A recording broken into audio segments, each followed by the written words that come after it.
Today we're stepping into a gripping saga tied to Victoria Peak, the highest point in Hong Kong, where the majestic expanse of Victoria Harbour stretches out in full view. As darkness settles, thousands of dazzling lights ripple across the water, turning the scene into a living canvas. Vibrant, ethereal, almost spellbinding. The story goes that in the early 19th century, when pirate crews terrorizing the Guangdong seas were finally crushed by the Qing dynasty, the island's residents dared to hope for peace. That's why this mountain earned its name, Tai Ping Shan, Victoria Peak, a beacon of calm and prosperity. Over decades of upheaval and change, Victoria Peak became a haven for the powerful. A villa here wasn't just a sign of wealth, it was a crown of prestige. And at the heart of today's tale is one of the city's most formidable figures, a man who owned a breathtaking mansion atop this peak, Tycoon Teddy Wang Tae Hue. You're watching True Crime in the World, where we explore the most puzzling cases and most gripping stories. As usual, before we begin unraveling today's mystery, please leave us a like and subscribe to support the channel. Thank you so much.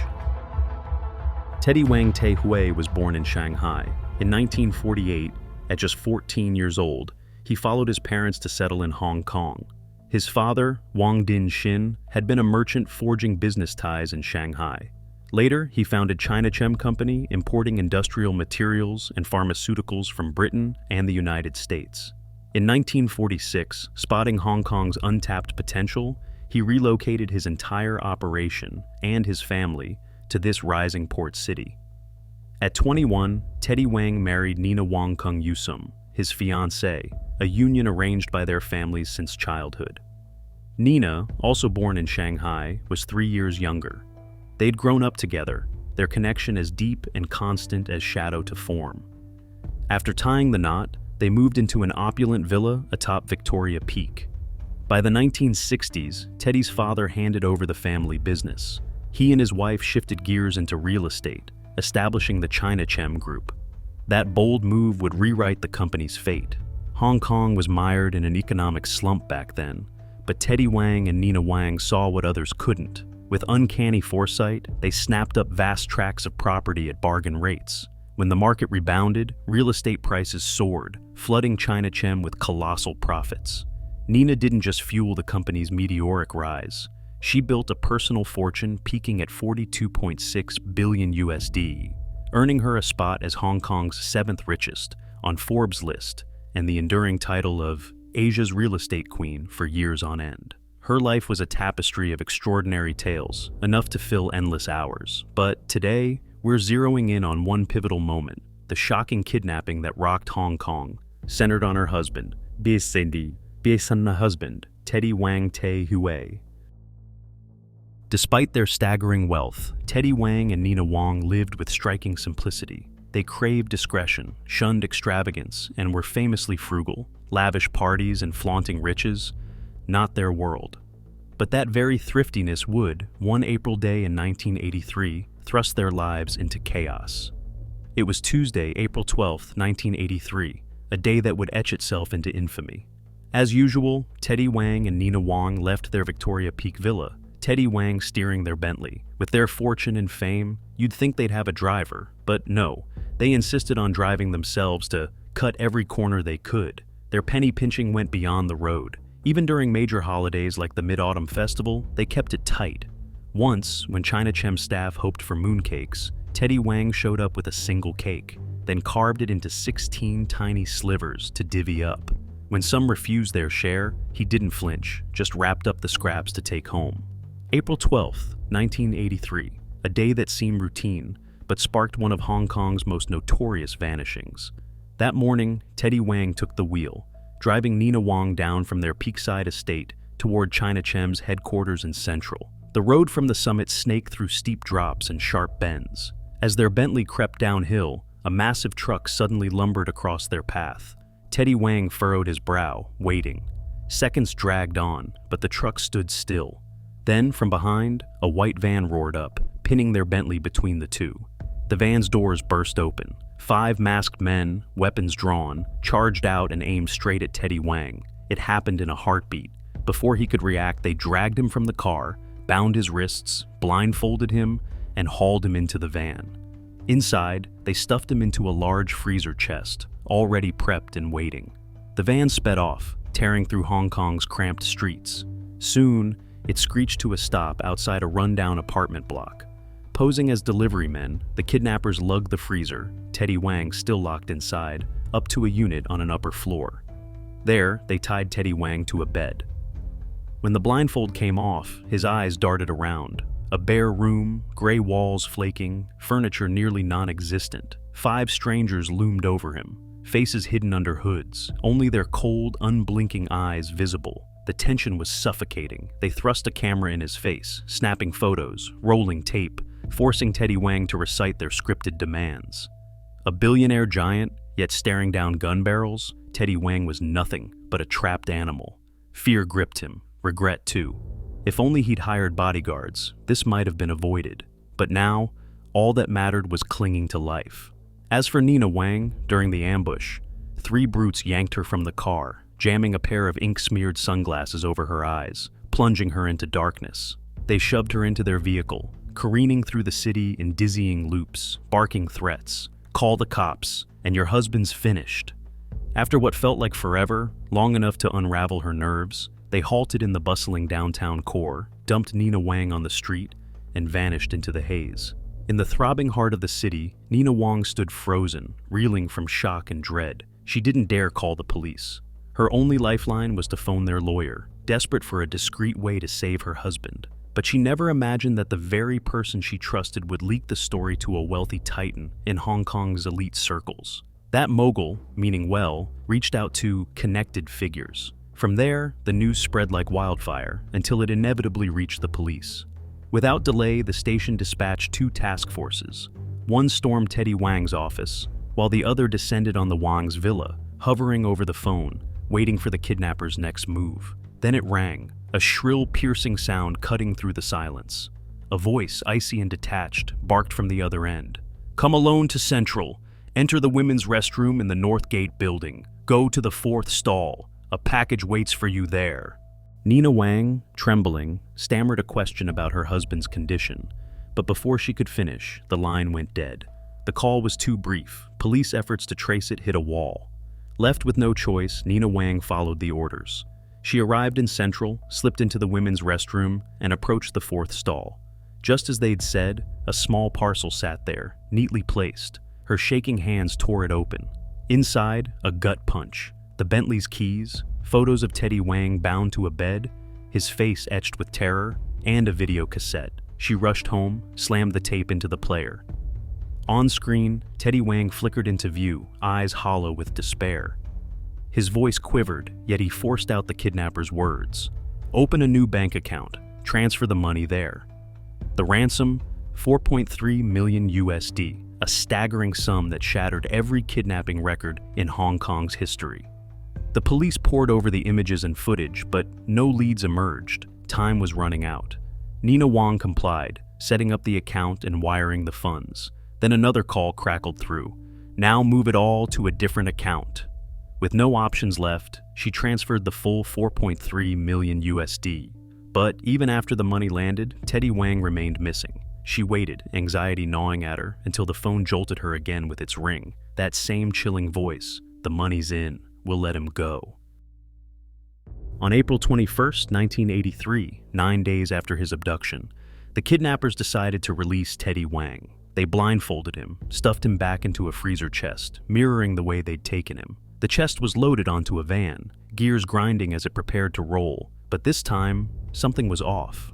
Trapped in the dark, Teddy Wang noticed the blindfold wasn't as tight as before. Through a sliver of a gap, he glimpsed a decal on the van's door, emblazoned with English words, "Jesus loves you." He didn't know if it was mere chance or a twist of fate, but hours later, he was home, safe. The moment Nina Wang saw him, she broke down, tears streaming as they clung to each other, sobbing in ragged gasps. Yet when Teddy Wang learned that Nina Wang had unhesitatingly paid the massive ransom, his relief twisted into something more tangled. Part of him ached over the fortune they had lost. Another part feared her swift surrender had painted them as easy prey, ripe for future predators. Meanwhile, the police pressed on with their investigation. Teddy Wang racked his memory, piecing together every detail from his days in captivity. His testimony led them to a white van in the mountainous area where he'd been held. Though the model was common on Hong Kong's streets, one detail stood out. A sticker on the window bearing those same words, "Jesus loves you." From the license plate, they tracked the owner. Digging deeper, police confirmed he was a mastermind behind the kidnapping. Using forensic tactics, they also traced the ransom money's path. Chief Inspector Tommy Chung Wai Ching, leading the case, ordered swift action. On April 26th, just 2 weeks after the abduction, they struck, arresting 4 suspects, 3 men and 1 woman.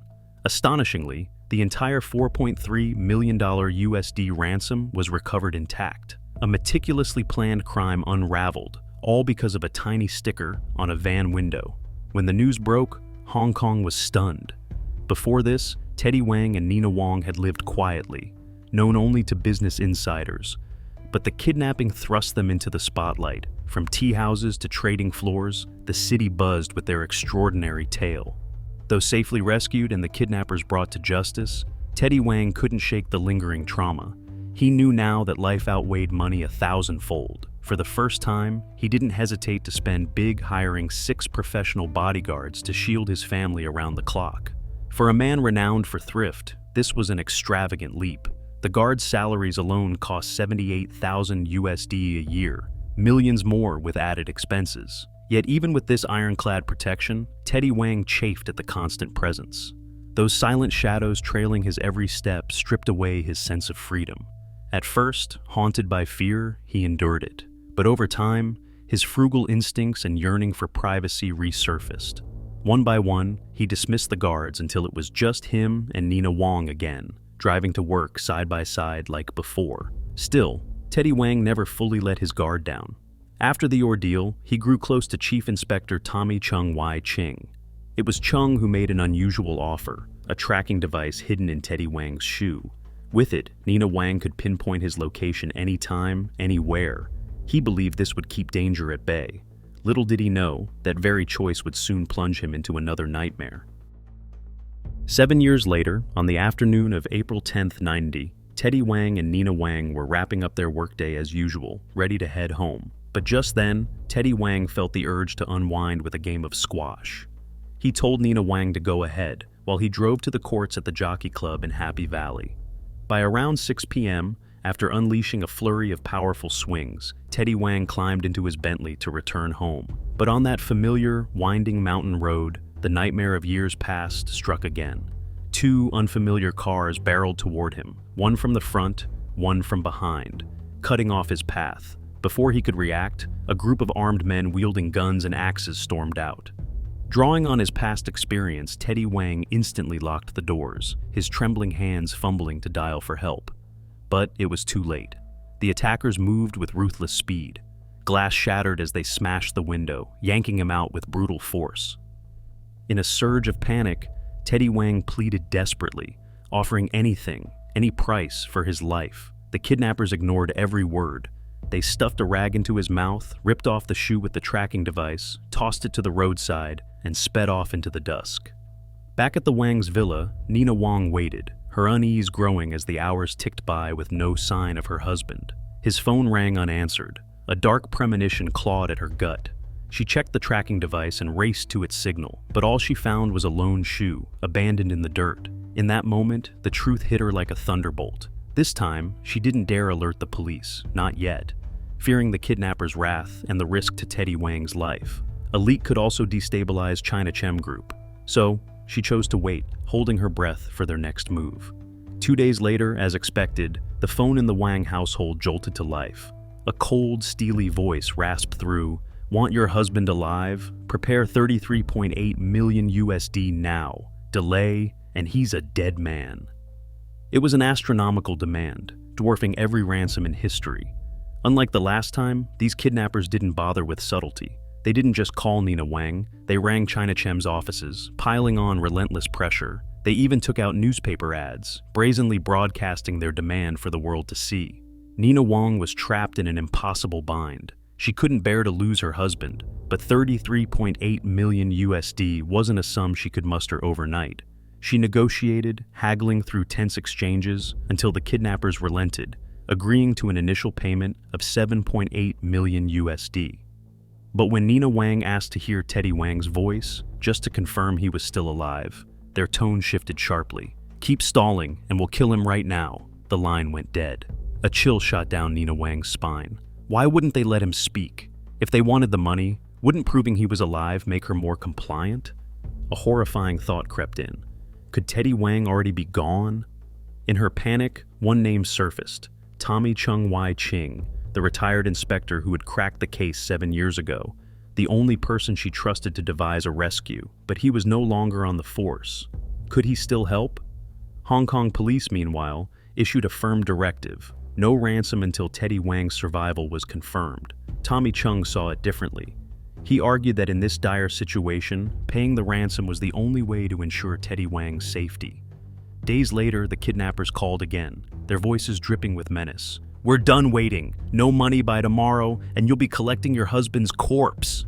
Nina Wang begged to hear his voice, but they shut her down cold. Despite fierce objections from the police and others, her love for Teddy Wang drove her to a reckless choice. Siding with Chung's advice, she resolved to buy his life at any cost. But Nina Wang was no fool. She feigned distress, claiming the sum was too vast to transfer instantly. She proposed paying half up front, 3.9 million USD. The kidnappers agreed.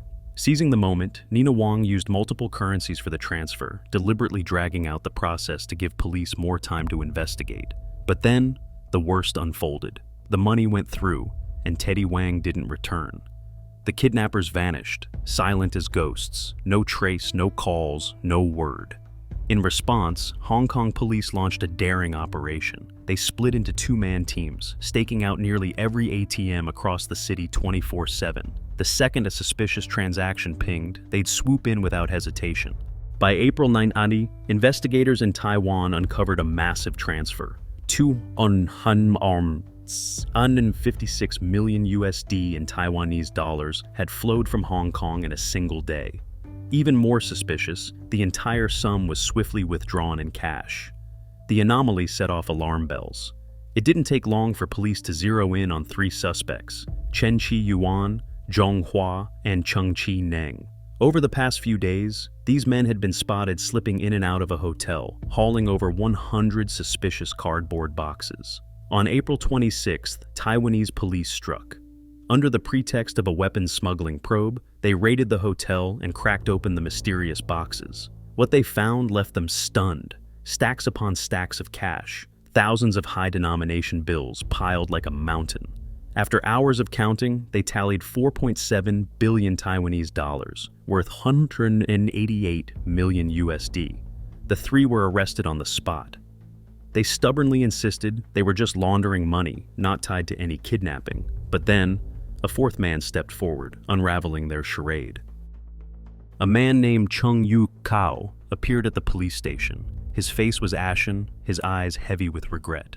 With a deep sigh, he muttered a single line: "I can't take it anymore. I want to confess." He then laid bare the chilling truth. He had been part of the plot to abduct Teddy Wang. When investigators relayed this to Nina Wang, she nearly collapsed. The mastermind behind it all? Tommy Chung Wai Ching. Tommy Chung Wai Ching, the former chief inspector who'd cracked Teddy Wang's first kidnapping case in 1983. After that triumph, he had quietly dissected the original gang's scheme, noting how close they'd come to success, undone only by minor slip-ups. Over time, a dark idea took root. Fix those mistakes, and it'd be the perfect crime. Convinced he could outsmart his own past, Tommy Chung Wai Ching devised a flawless plan. After retiring from the force, free of any oversight, he spent 5 years refining it. In 1990, he assembled a crew of 17, split into 5 specialized teams: surveillance, negotiation, action, boat, and ransom collection. Each had a leader, each a cog in his machine. The surveillance team gathered intel, shadowing their target and relaying updates. The negotiators handled threats and demands, dictating ransom terms to Nina Wang. The action team, where Chung Yu Kao fit in, executed the snatch. Chung Yu Kao's confession revealed he'd been paid just 20 US and knew none of his accomplices. Communication flowed solely through Tommy Chung Wai Ching via a single line: No one knew the others' identities. For 2 weeks before the strike, Chung ran drills, ironing out every kink. He drilled into them. Do your part, know as little as possible, stay safe. The team operated like ghosts, no idle chatter, no real names. Even as they set out, most didn't realize their target was Teddy Wang, chair of Chinachem Group. On that fateful day, the action team ambushed Teddy Wang's car as planned. Chung Yuk-kao was the first to charge, jamming a gun to his head with a snarled threat. Teddy Wang, wild with fear, begged, "The money's with my wife. Go to her if you want it. Isn't that all you're after?" They sedated him, bundled him into the vehicle, stripped off his tracker-equipped shoe, and raced to Aplei Chao Pier. There, the boat team waited. Teddy Wang was shoved onto a fishing vessel and whisked into international waters. Meanwhile, the ransom collectors, Chen Chi-yuan, Chung Chi-neng, and others, siphoned the cash and began laundering it. The plan was airtight, until the collectors botched the final step. Their cash withdrawals left a trail, and the police pounced. From 91 to 93, Hong Kong police rounded up 6 suspects, who drew sentences from 5 to 16 years. In Taiwan, accomplices like Chen Chi-yuan faced life imprisonment, but the ringleader, Tommy Chung Wai-ching, remained at large. Sensing the net closing in, he fled, hopping from place to place before vanishing into Thailand. When investigators grilled the crew about Teddy Wang's fate, they got a grim answer. The boat team, after circling international waters to dodge pursuit, received orders once the first ransom installment hit. To avoid future trouble, they'd push Teddy Wang overboard. The claim sparked debate, unverified, contested. If true, his odds of survival were nil. Yet Nina Wang refused to believe it. She clung to the conviction that her husband was alive, perhaps held captive on some remote island, awaiting rescue. She launched relentless sea searches, desperate to bring Teddy Wang home. But no matter how hard she tried, no trace emerged. Teddy Wang's office stayed untouched, frozen in time, as if he'd never left. From then on, Nina Wang wore her hair in twin braids, his favorite style. Teddy Wang's story paused here, but Nina Wang's didn't. Fueled by the belief he still lived, she sought aid from feng shui masters and fortune tellers. Whenever someone claimed to have seen Teddy Wang or knew his whereabouts, Nina Wang dropped everything to investigate in person. After the ordeal, Nina Wang took the reins of Chinachem Group and swiftly proved her extraordinary business acumen. In a matter of years, she transformed it into a towering empire, emerging as Asia's richest woman, a feat that left the world in awe. 9 years after the kidnapping, in '99, Teddy Wang was legally declared dead. Yet Nina Wang refused to abandon hope of finding her husband. In 2001, one of the kidnappers, Chung Yuk-kao, was released from prison. Nina Wang offered $2.6 million USD for any scrap of information about Teddy Wang. All she received in return was an apology. That same year, Teddy Wang's father, Wang Din-shin, dragged Nina Wang into court, igniting the largest inheritance dispute in Hong Kong's history, a legal saga that stretched over years and devoured staggering litigation costs. Wang Din-shin presented a will from 1968 naming him the rightful heir. Nina Wang countered with a different will, dated 90, just a month before the kidnapping, designating her as the sole inheritor of the vast fortune. Under Hong Kong law, the most recent will holds legal weight, but the case's complexity hinged on that document's legitimacy. The only witness was their housekeeper, who'd vanished without a trace. To uncover the truth, Wang Din-shin's side enlisted top U.S. handwriting experts. Their verdict jolted the case. The signature on the 90 will wasn't Teddy Wang's, it was a forgery. The revelation sent shockwaves through the public. Whispers grew that Nina Wang herself might have orchestrated the kidnapping. In the end, the court ruled in favor of Wang Din-shin. Nina Wang was charged with forging documents and arrested by Hong Kong's Economic Crime Investigation Unit. Still, she fought back with relentless appeals. Both the initial and appellate courts upheld her defeat. But in 2005, in a stunning twist, Nina Wang turned the tables at the Court of Final Appeal. The justices found no fingerprints tying her to the 90 will, meaning no hard evidence proved she'd faked it. With that, Nina Wang was officially recognized as the lawful heir, inheriting a colossal estate worth $5.2 billion USD. The 8-year courtroom clash between father-in-law and daughter-in-law became Hong Kong's longest-running elite legal battle. Though victorious, with a fortune in her grasp, Nina Wang had little time to savor it. Just 2 years after the win, she passed away at Union Hospital, aged 70. The exact cause of death remained undisclosed, though it was known she'd battled illness for years. Nina Wang's life closed with a legacy of legends, but one question lingered unanswered. Did Teddy Wang truly vanish beneath the ocean depths forever? Or was he still out there, waiting to return? Rumors swirled that cancer claimed her, though details stayed hushed. Because she'd always believed Teddy Wang lived, her family honored that faith in death. Her obituary ran under Teddy Wang's name, without the black border reserved for the deceased, as if he still walked the earth somewhere. The $10.8 billion USD fortune Nina Wang left behind sparked yet another sprawling legal war. With no children, the inheritance became a tangled mess, igniting a fierce scramble for control. The fight centered on two wills. After years of litigation, Hong Kong courts ruled the 2002 will legitimate and the 2006 version a forgery. Accordingly, Nina Wang's entire estate passed to the Chinachem Charitable Foundation. Yet, how that fund is managed remains a hotbed of contention. In 2020, Tommy Chung Wai Ching, the mastermind of the infamous kidnapping, died in Thailand at 85. Across his fugitive years, he lived lavishly, surrounded by multiple wives and reveling in unfettered freedom. One abduction irrevocably altered 2 lives. Nina Wang, once basking in sweet days with her husband, endured decades of anguish. Tommy Chung Wai Ching, meanwhile, lounged in opulence on foreign soil. And so, today's case draws to a close. This isn't just a tragedy of love and wealth. It's a stark reminder that fate can twist in ways no one foresees. Money buys power, but not happiness, nor can it reclaim what's lost. What do you think of this story? Drop your thoughts in the comments below. We'd love to hear from you. Before you go, please hit like, subscribe, and ring that bell so you don't miss the next gripping tale on true crime in the world.